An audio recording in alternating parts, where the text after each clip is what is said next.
금년은 우리나라가 광복 77주년을 맞이하는 해가 되었습니다. 천안에 가면 독립기념관이 있는데 가보면 아쉬운 것들이 많습니다. 독립기념관이라고 하는 것은 시민들 곁에 있어서 늘 후세를 위한 교육의 장으로 사용되어야 하는데 지방 구석진 곳에 있어서 찾아가기도 힘이 들고 또 볼 것은 그리 많지 않은데 크기가 엄청나게 커서 한 바퀴 다 돌고 나면 진이 다 빠집니다. 그래서 그런지 시설은 넓은데 찾는 사람들이 많지 않습니다. 우리나라는 반만년 유구한 역사를 가지고 있습니다. 지리적으로는 중국과 인접해 있지만 중국의 영토가 되지 않았고 우리만의 고유한 문화와 역사, 문자와 언어를 가지고 있습니다. 이것은 대단한 일이 아닐 수가 없습니다. 그에 비해서 일제 36년의 치욕의 역사는 한 점에 불과합니다. 그런데 독립기념관에 가보면 우리나라가 마치 2차 세계대전 이후에 탄생한 수많은 신생 독립국 가운데 하나같이 마치 일본 식민지 시대 이전에는 역사가 없었던 것처럼 일제 36년이 강조되고 있습니다. 이것을 보면 무엇을 위한 기념관인가 또 그런 생각을 하게 됩니다.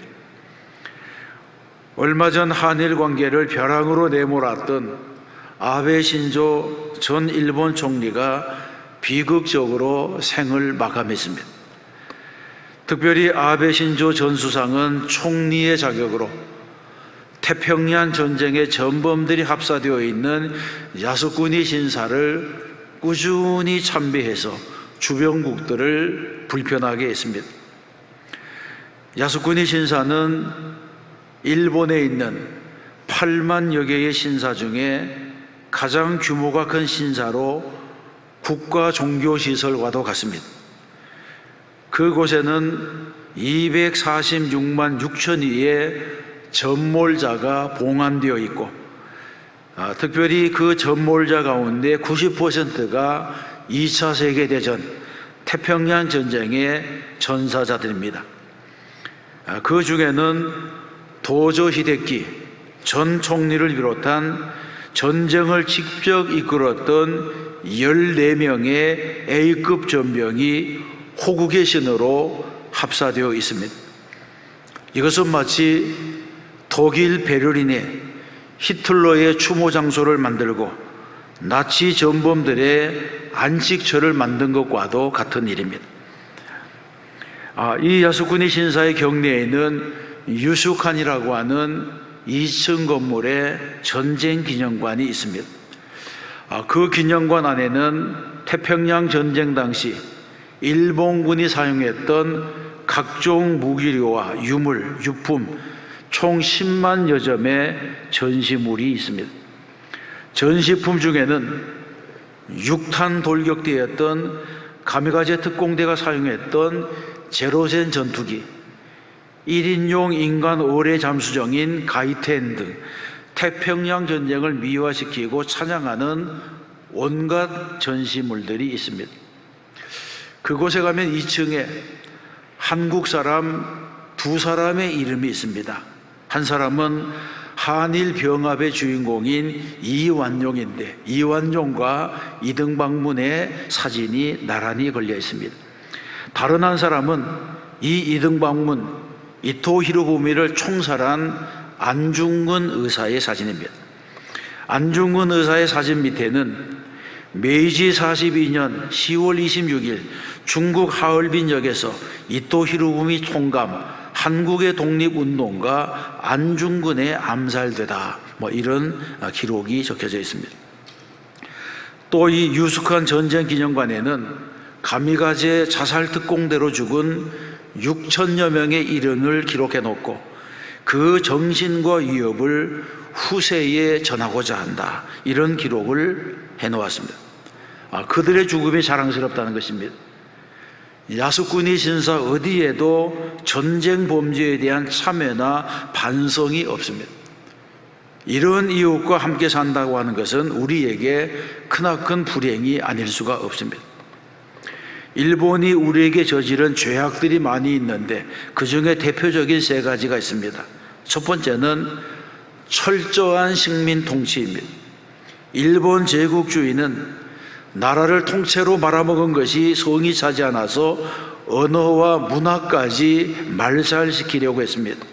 그래서 창씨개명, 내선일체 정책, 경제착취, 전시동원, 인권유린, 전통문화의 파괴, 역사 왜곡 등 이들이 저지른 죄악은 하늘 끝까지 닿아 있습니다.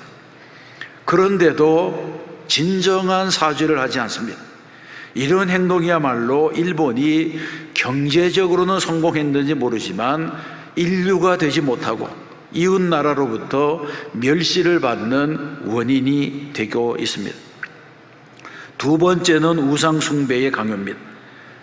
그들은 동네마다 신사를 만들어 놓고 거기에 참배하게 했고 모든 행사와 심지어는 예배 시간에도 동쪽을 향해서 절하도록 강제했습니다. 이는 하나님께 대한 도전이고 신성모독입니다.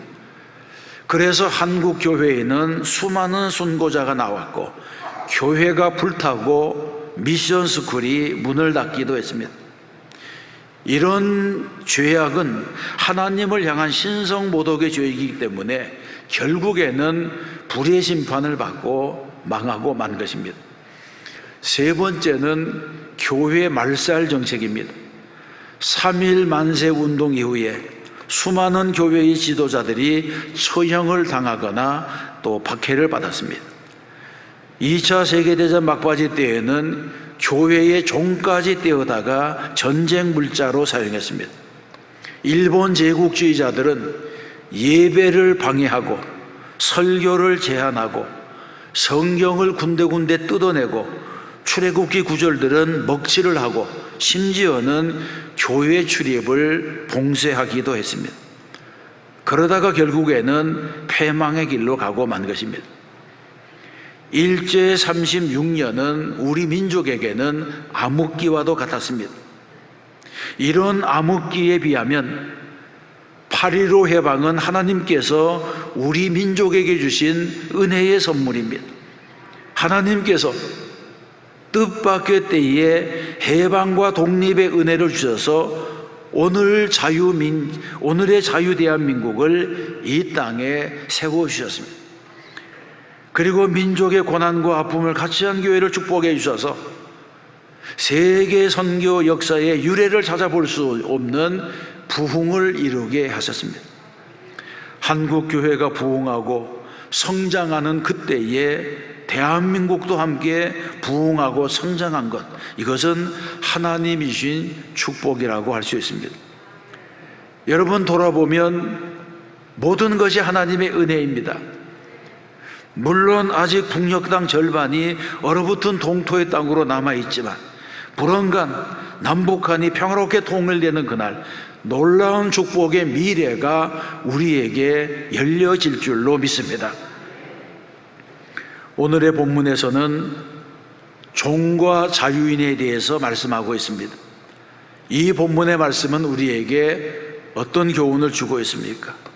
첫 번째로는 우리는 죄의 종이었다고 말씀합니다. 16절에 보게 되면 너희 자신을 종으로 내주어 누구에게 순종하든지 그 순종함을 받는 자의 종이 되는 줄을 너희가 알지 못하느냐?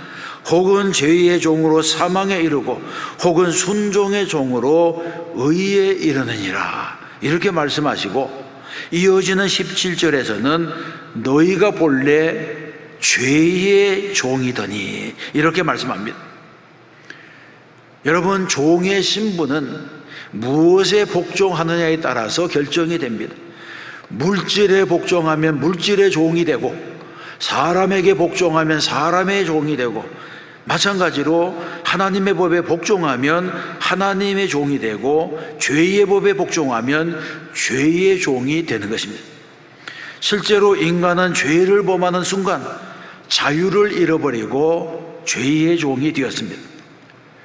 그리고 이 죄의 배후에는 마귀가 자리 잡고 있기 때문에 결국 마귀의 종이 되고 맙니다.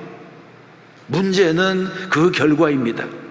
16절에 보게 되면 죄의 종으로 사망에 이르고 이렇게 말씀하고 23절에는 죄의 싹은 사망이라고 말씀합니다. 이것은 무엇을 말해주는 것입니까? 죄의 종은 곧 마귀의 종이고 마귀는 결국 사람을 사망으로 이끈다고 하는 것입니다. 후안 마누엘이라고 하는 작가가 지은 선과 악을 다루는 35가지 방법이라고 하는 책이 있습니다. 이 책에 이런 이야기가 있습니다. 어떤 부자가 하루아침에 쫄딱 망해서 빈 털터리가 되었습니다. 완전히 망했기 때문에 거처할 것도 없어지고 입에 풀칠조차 할 수 없게 되었습니다. 부자가 가난뱅이로 산다고 하는 것은 너무나 힘든 일이었습니다. 그래서 이 사람이 악마와 계약을 맺었습니다. 계약의 내용은 가난뱅이는 악마가 시키는 대로 하고 그 대신 악마는 그 사람을 부자로 만들어준다는 조건이었습니다. 악마는 계약을 맺자마자 이 가난뱅이에게 도둑질을 시켰습니다. 그리고 말하기를 앞으로 어디를 가든지 열리지 않는 문이 없을 것이고 위기의 순간에 도와주세요 마르틴 이렇게만 말하면 언제든지 너는 자유로워질 수가 있다. 그렇게 말했습니다. 정말 그날부터 모든 것이 악마가 말한 대로 되었습니다. 도둑질을 해도 들키지 않았습니다. 한 번은 경찰에 붙잡혔는데 도와주세요 마르틴 그렇게 말했더니 순식간에 악마가 나타나서 도와주고 구해주었습니다. 그때로부터 이 사람은 겁이 없어졌습니다. 겁이 없어져서 닥치는 대로 도둑질을 해서 잠깐 사이에 부자가 되었습니다.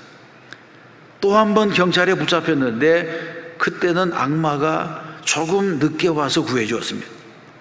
한 번은 감옥에 갇히고 나서야 구해주었습니다. 가난뱅이는 왜 이렇게 늦게 오느냐고 불평을 했지만 악마가 말하기를 나도 그동안에 너무 바빴다 그렇게 말하고는 또 횡하니 가버렸습니다. 그래도 이 사람은 의기양양하게 생각하고 도둑질을 그치지 않고 하다가 마침내 살인 강도를 저지르게 되었습니다. 재판을 받고 마침내 교수도에 서게 되었는데 형이 집행될 때까지도 안달을 해도 악마가 나타나지 않는 것입니다. 그러다가 마지막 순간에 교수형이 집행될 무렵에 악마가 나타나서 가난뱅이에게 이렇게 말했습니다. 이제는 예전에는 같이 일할 사람이 없었지만 이제는 내 주변에 친구가 많아졌다. 그렇게 말하고는 어디론지 가버렸습니다. 결국 이 사람은 악마에게 몸과 영혼을 다 팔아버리고 모든 것을 잃어버리고 말았다 하는 것이 바로 이 이야기의 주제입니다.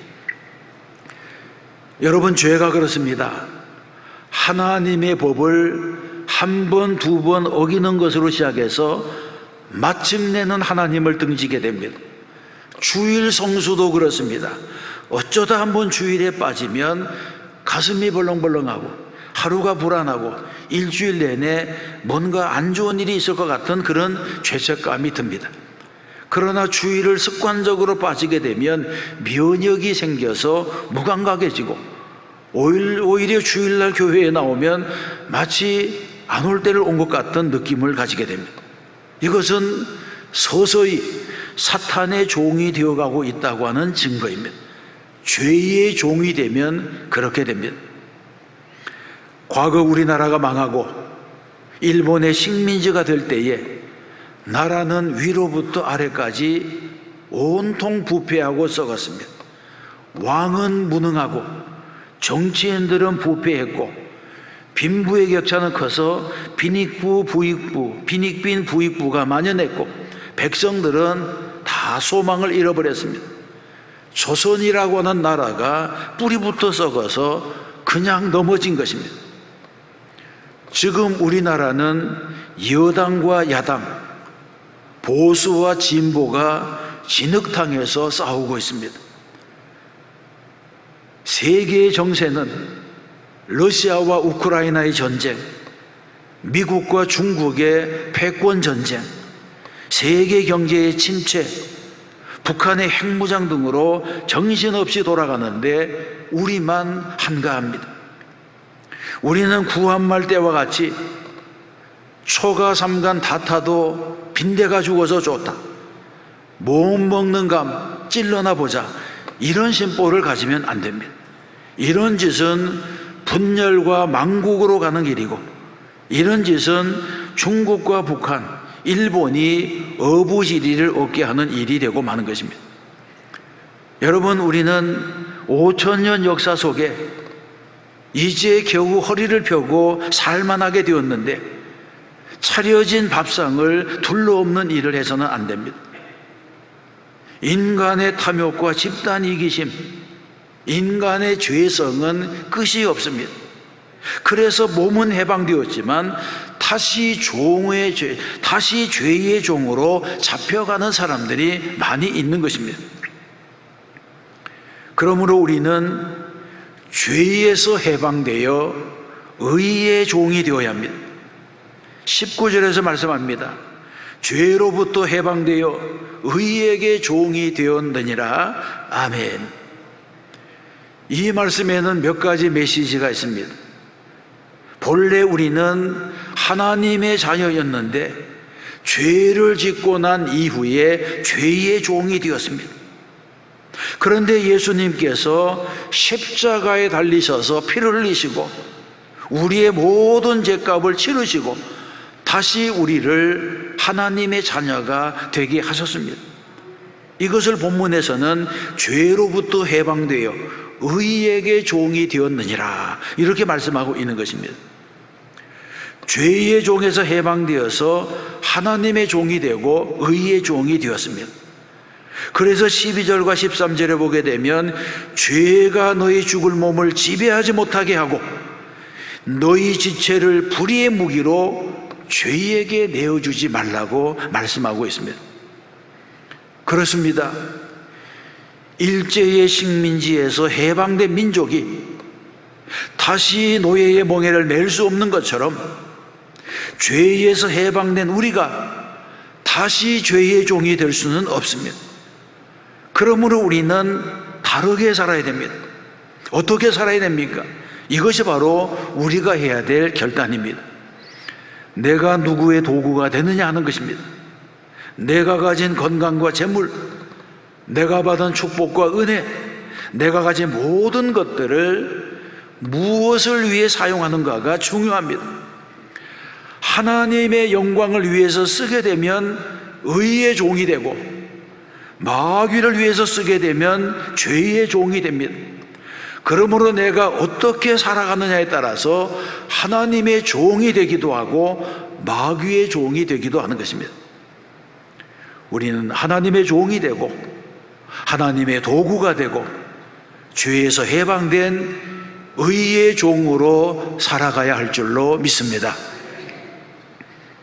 그래서 우리는 다시 종의 멍에를 매이지 말아야 합니다.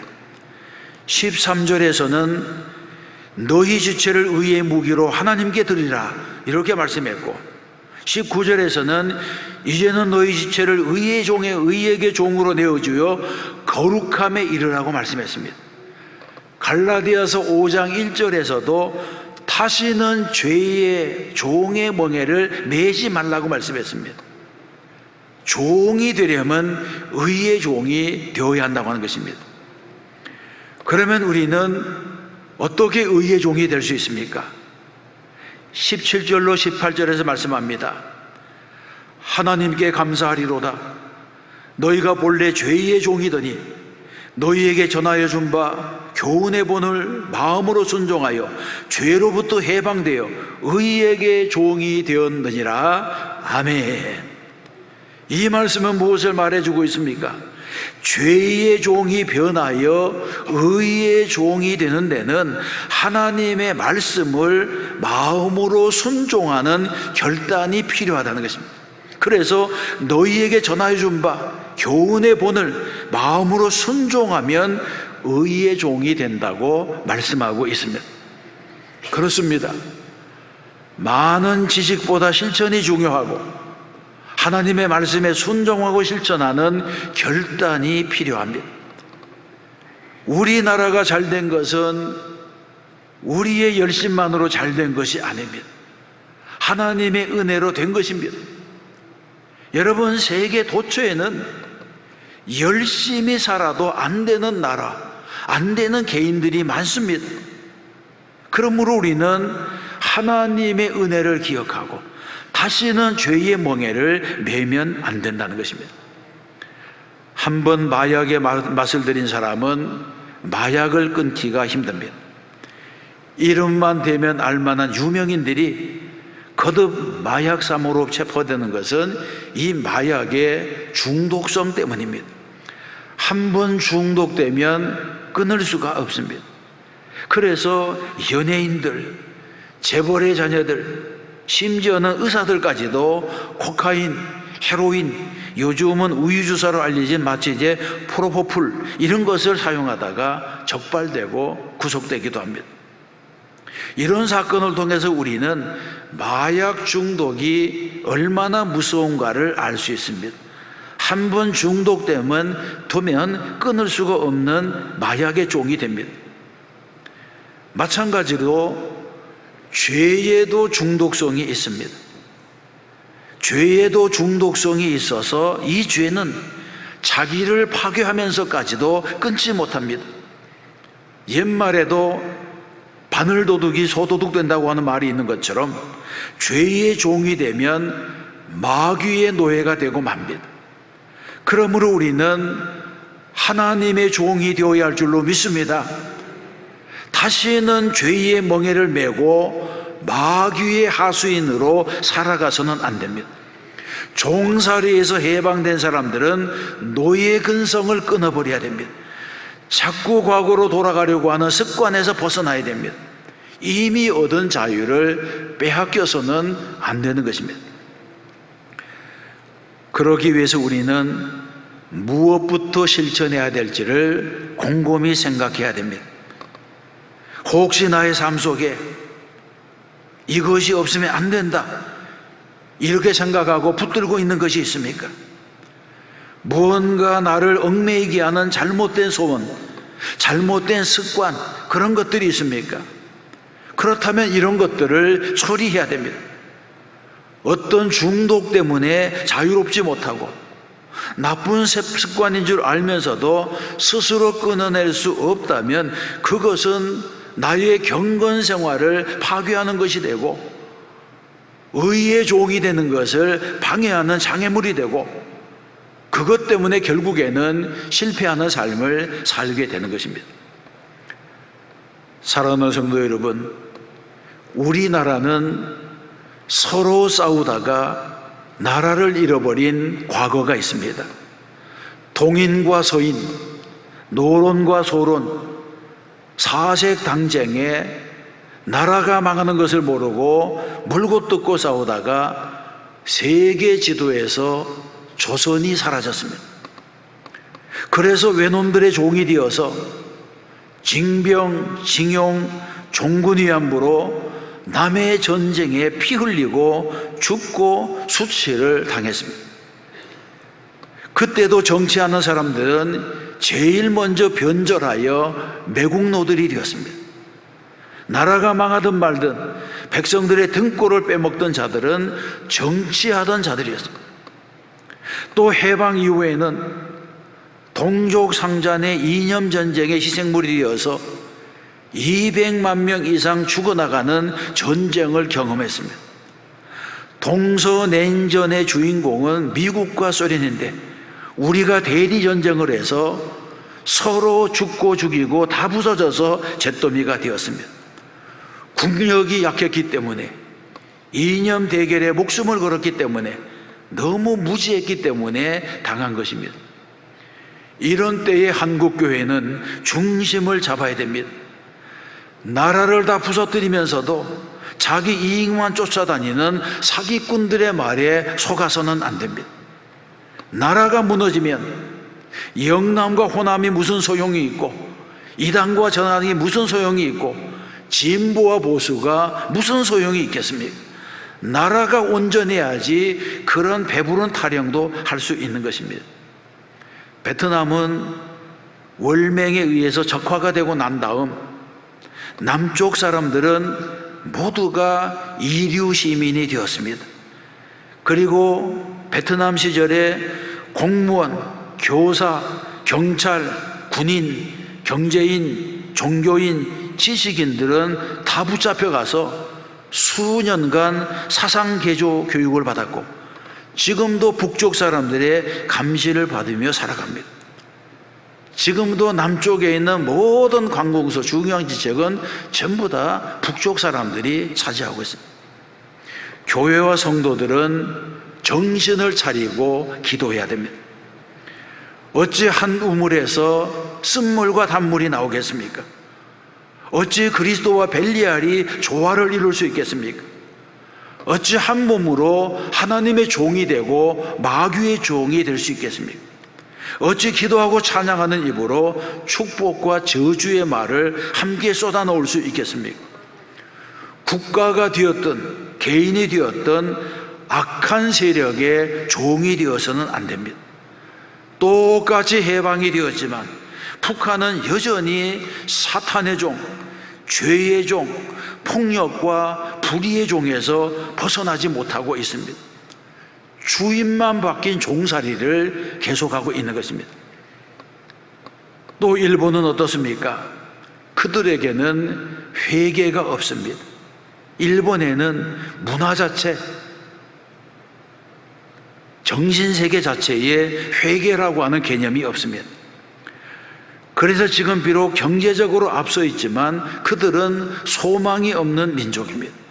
다른 나라에 피해를 주고 고통을 주고 씻을 수 없는 상처와 모욕을 주고, 특별히 우리나라를 40여 년간 억압하면서 수많은 자원과 문화재를 약탈해 갔음에도 불구하고 진심으로 용서를 빌고 보상하려는 노력을 보이지 않는 일본, 이런 나라는 삼류 국가일 수밖에 없습니다.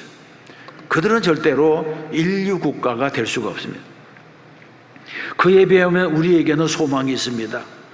특별히 우리 민족에게는 교회가 있기 때문에 진정한 용서와 사랑을 가르치는 하나님의 말씀이 있기 때문에, 한국 교회 안에는 순교자의 피가 있기 때문에 소망이 있는 줄로 믿습니다. 우리 민족 위에는 하나님의 은혜가 있습니다. 그래서 망할래야 망할 수가 없고 불의의 노예가 될 수가 없습니다. 반드시 우리 민족을 세계 만방 위에 굳게 세워 주실 것입니다. 우리는 선한 믿음으로 승리하고 실천하는 믿음으로 의의 종이 되어서 하나님께 영광을 돌려야 됩니다. 다시는 종의 멍에를 메고 죄의 종으로 살아서는 안 됩니다. 또 한 주간 말씀 따라 살고 믿음으로 다 승리하는 성도가 되시기를 주님의 이름으로 축원합니다.